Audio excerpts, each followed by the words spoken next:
जिंदगी, ये जहन्नुम की जिंदगी कब तक, कि ना मेरे हाथ पैसा पूरी तरह आ रहा है, ना मेरे हाथ में कोई निर्वाण आ रहा है, मैं चू चू का मुरब्बा बन गया हूँ, मैं jack of all and master of none बन चुका हूँ। मेरे पास बोलने के लिए इतना कुछ है और मेरी जिंदगी बाहर से देखने वालों को लश लगती है। और वही है ना जी, आपके लिए क्या ख्वाहिश है आपकी, आप एक पेशे में जाते हैं और वहां से आप फिर एक दफा इतने कामयाब कर दिए जाते हैं अपनी दुआ के तुफैल अल्लाह की मेहरबानी से कि आप गाड़ी से उतरते हैं तो आपके लिए दरवाजा खोल दिया जाता है और आप क्या कर लेंगे। उस रात मुझे एक अंदाजा ये हुआ कि अल्लाह ताला ने मेरे पास पैसा नहीं आने दिया, मैंने इतना पैसा कमाया, लेकिन अल्लाह ने मेरी जहनी हालत ऐसी कर दी कि मेरे से फैसले ऐसे सादर हुए कि वो डेवलपमेंट में लगना शुरू हो गया और मेरे अपने पास पैसा उतना ही आ रहा है। पहले 2-2.5 आता था, 4-5 आ जाता, क्या फर्क पड़ता है, इतने पैसे से क्या फर्क पड़ता है। That was shocking realisation for me. और उस रात मैंने ये फैसला किया कि मेरी जहनी हालत और जिस्मानी हालत 10 साल से इतनी ज्यादा कॉन्स्टेंटली डिटेरियरेशन में है कि मुझे ऐसे लगा कि मेरे सरवाइव करने के चांसेस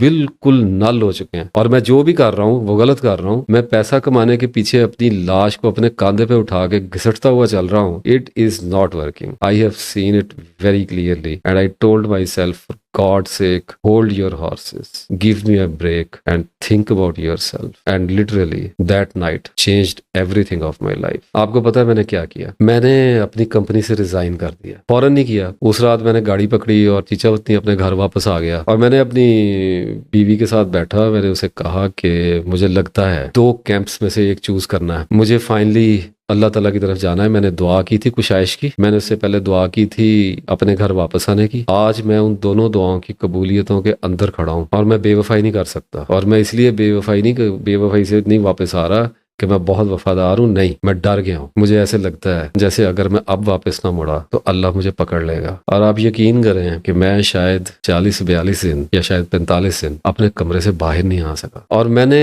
फैसला किया कुछ भी हो जाए, गुर्बत बेशक इतनी क्यों ना आ जाए कि मेरे जिस्म पे कपड़े का एक चीथड़ा भी ना रहे, एक धज्जी भी ना रहे, मुझे अब डिप्रेशन और एंग्जाइटी में नहीं रहना। Enough is enough. उसके बाद निकला अपने कमरे से और सीधा गाड़ी पकड़ी, एक दोस्त को साथ लिया और इस्लामाबाद चला गया। अल शिफा हॉस्पिटल इस्लामाबाद। मैंने डॉक्टर्स का पूरा पैनल बुक किया 2.5 लाख रुपया देके। 7 दिन तक मेरा इन डेप्थ चेकअप हुआ, मेरे सारे टेस्ट किए गए, मेरे हार्ट के स्कैन हुए, मेरी वो इकोग्राफी और cardiograph what ever you name it, I don't remember, याद भी नहीं है, सब कुछ हुआ। साइकियाट्रिस्ट को चेक कराया, न्यूट्रिशनिस्ट को चेक कराया, हर तरह के डॉक्टर को चेक हुआ। प्रॉपर एक पैनल ने मुझे इन्वेस्टिगेट किया और आफ्टर 7 to 10 डेज मैं वहीं पे रहा इस्लामाबाद। वो पैनल मेरे सामने बैठा और उसमें बहुत सारे डॉक्टर्स थे, तो वो मेरे पास बैठे फाइनल मीटिंग में और उन्होंने मुझे मेरी फाइल दी और उन्होंने कहा कि देखिए हमने आपको डीपली ऑब्जर्व किया है, एनालाइज किया है, we don't want to break your heart but you need to accept the simple fact कि आप डिप्रेशन के पेशेंट हैं, आपको क्लिनिकल डिप्रेशन है और आपका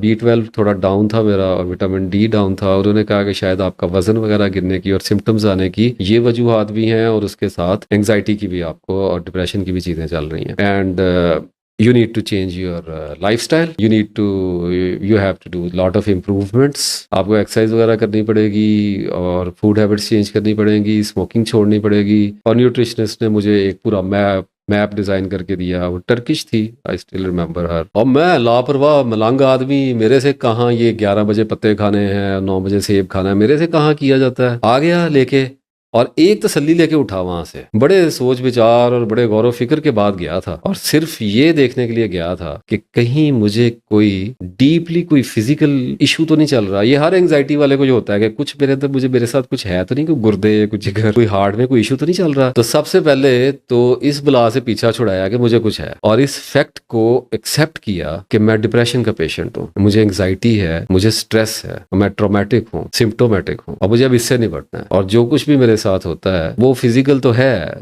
लेकिन वो साइकोलॉजिकल उससे पहले है। तो एक एस्पेक्ट मैंने काट के फेंक दिया कि अब डॉक्टर के पास नहीं जाना। अब जिन लोगों को आप में से एंग्जाइटी है और डिप्रेशन है, आप करके देखें ये फैसला। और मैंने उस हॉस्पिटल से जब बाहर निकला तो मैंने अपने आप को कहा कि नासिर इफ्तिखार, इससे आगे कुछ नहीं है, तुम्हें कुछ भी नहीं हुआ, अब तुम डॉक्टर के पास नहीं जाओ, अब तुम्हें मैं निपटूंगा। अब फिर मैं आपको बताता हूँ मैंने अपने आप से निपटा कैसे है।